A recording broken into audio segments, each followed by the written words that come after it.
Hey friends, welcome back to another low income cash envelope stuffing in the amount of $410. So today we're going to be cash stuffing my variable expense cash envelopes, but also my 1 month ahead cash envelope as well. So if you want to see how I'm using cash stuffing, the cash envelope method, or the cash envelope system to help me stay on budget between my biweekly paychecks, then just keep on watching today's video. Welcome back, you guys, or welcome if you're new. My name is Shadavia, and this is Oshi Budgets, where I do talk about all things money, budgeting, and savings related. On my channel, you'll notice I'll do things like budget with me's, where I give you guys my real paycheck breakdown and real numbers. I also do some cash envelope stuffing videos, savings challenges, and I love giving you guys debt and savings updates on my own personal financial journey. All in all, my channel is simply about me making the most of the money that I do have and showing you guys how you can do the same. So if any of that is content that you may be interested in, go ahead and do me a favor and give this video a thumbs up, you guys. Make sure you subscribe to my channel, but don't forget that notification bell so you never miss the next time I post. By the title of today's video, as I mentioned, you can see that we are doing a $410 low-income cash envelope stuffing for low-income budgets. So today's cash stuffing is going to be for my June paycheck number 1. So let's go ahead and get straight into this cash count, and then we can start cash stuffing my envelopes. So again, we have a total of 100, 150, 200, 20, 40, 60, 80, 300, 20, 40, 50, 60, 70, 80, 90, 95, 400, 1, 2, 3, 4, 5, 6, 7, 8, 9, 10. So $410 that we are going to be cash stuffing again into my variable expense cash envelopes and also my 1 month ahead cash envelope as well. So if you're not familiar what a variable expense is, my variable expenses are just things that I spend cash on a daily or weekly basis. And so after I pay my bills, this is the money that I have left over to take care of the variable spending that I do have. So let me go ahead and get my variable expense binder open up, and then you can see what kind of categories I have inside for my cash envelopes. So the first cash envelope that I have in my variable expense binder is my groceries envelope. Now, I do buy groceries on a weekly basis, but I'm a family of 5, and so the way that the grocery budget works in my household is that 1 week I will pay for the groceries, the next week my husband pays $100 for the groceries, and that's just how it works, and it's been working in my household. So for my June paycheck number 1, as always, I have been able to budget out $100. So let me go ahead and get the 50, 70, 90, 100. So $100 for our grocery budget for the week. And I get a lot of questions on how I'm able to make this $100 work for our family of 5. I am working on getting a video out or a grocery haul out for you guys, so you guys can kind of see what my thought process is. But ultimately, a lot of our grocery budget, or our grocery budget is benefited from meal planning. So meal planning, thinking ahead, taking in consideration on what we already have, but I'll go more in detail in another video of that. It does take some time to sit down and actually make it work, but pre-planning before I go to the grocery store has helped me out tremendously, because I know exactly how much I'm going to spend, and then I already have our meals out for the week, so we have no excuse to go and grab fast food. So that is our grocery budget for our June paycheck number 1. The next cash envelope for my variable expenses that I am going to be cash stuffing for today is my gas envelope. So this week, I actually was able to roll over $7 into my car maintenance sinking funds. So between each paycheck, if there is anything left in my gas envelope, then I roll it over to my car maintenance sinking fund, and that just takes care of the different expenses that come with having a car. So this gas envelope just strictly takes care of gas. And for my June paycheck number 1, I have still been able to just budget out $60.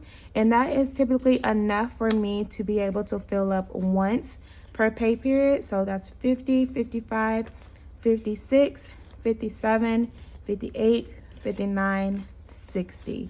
So $60 that is going into my gas envelope, and like I mentioned, that has been working for my budget. If you checked out my June budget with me or not, I'll go ahead and link it in the description box below. But there is some things that haven't changed a lot in my budget, and that has been my groceries budget, but also my gas budget has been pretty consistent over the past few months as well. Thankfully, we're not, battling high gas prices like we were a few months back. So I've been able to just maintain this gas budget as is. Moving right along to my next cash envelope that I do have in my variable expense binder, that's my household envelope.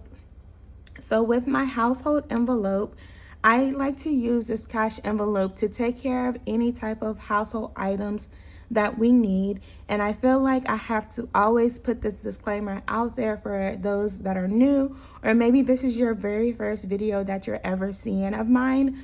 When you have a lower income or a lower budget, or just simply lower amount of cash that you have left over from your biweekly paycheck or monthly paycheck after you pay your bills, you're not going to always be able to take care of every single thing under the sun between your paychecks.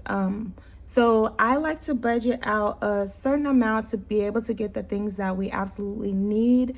And then if there is something additional that can wait to the next paycheck, then obviously I would just wait till the next paycheck to be able to purchase it. So for my June paycheck number 1, I did go ahead and budget out $30 towards my household. And so I'm just going to give that a 20 and a 10. And then what I will do with my household envelope is if there is any type of rollover in this envelope, cash envelope, I just leave it in here as income. And so what that means for me is that the next time I receive my paycheck, if there is money left in my household envelope, then I will just simply add a few more dollars just to get it where I want it to be within my budget. But instead of, let's say, taking out the full $30 from my paycheck, I may only need to add $10 at that time. So it just depends on how much I have left over. But I do try to put a minimum of $20. Last paycheck, I was able to put $25, and because I did have a little extra, I just went ahead and bumped that up to $30. But again, anything left over, I'm going to consider it income, and it's just going to stay in this cash envelope. Now, the next cash envelope that I do have in my variable expenses binder is my self-care.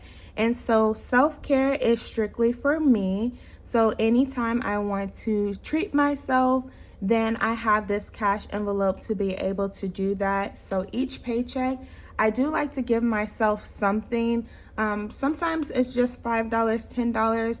Lately, I've been able to give myself a little bit more just because my savings goals has been intact.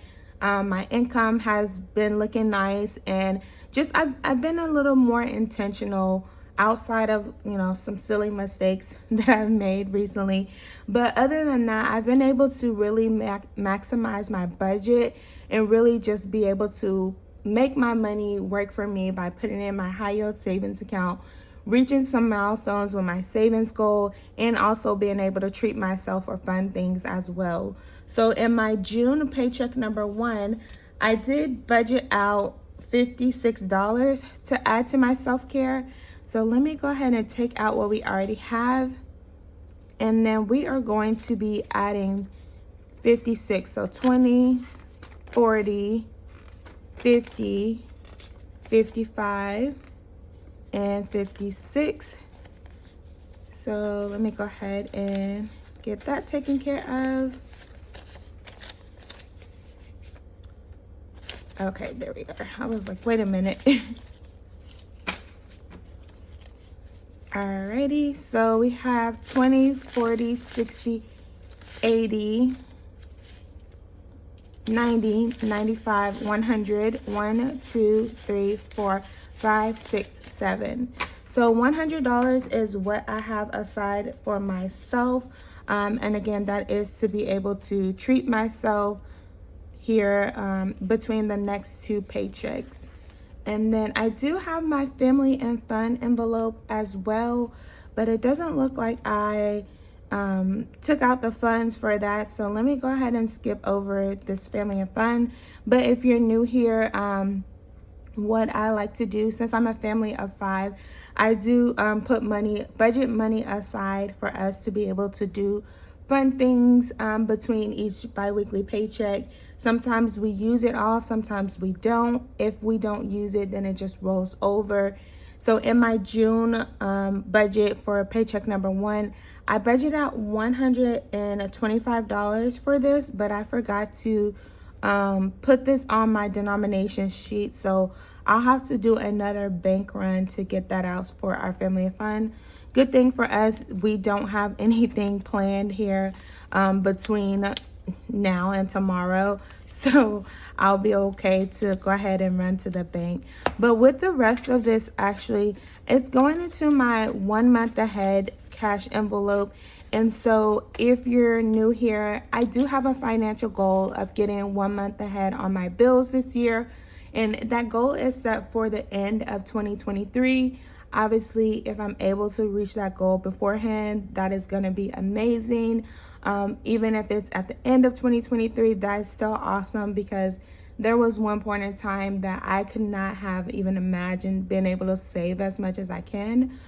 So today we're going to be adding to our last month ahead envelope, which is bills, 100, 20, 40, 50, 60, 1, 2, 3, 4. So 164. And then let's just go ahead and do a total count for our bills cash envelope. This one does have a total savings goal of 1545, I believe. So let's see how much we have saved thus far towards this last month ahead cash envelope. So we have 100, 200, 250, 270, 290, 310, 330, 350, 60, 70, 75, 76, 77, 78, 79, 80, 81. So $381 towards this bills 1 month ahead cash envelope.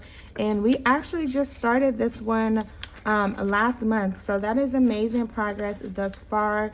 And I can't wait to see what the end of June, how much we're able to save towards my 1 month ahead. So if you made it all the way into today's video, let me know how much you had left over or you rolled over into your cash stuffing, if you had anything. If you're supporting today's video, I appreciate you guys' support so much.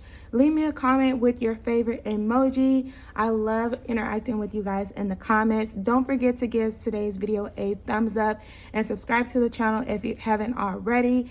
As always, I appreciate you guys for tuning in, and I'll see you guys in the next one. Bye.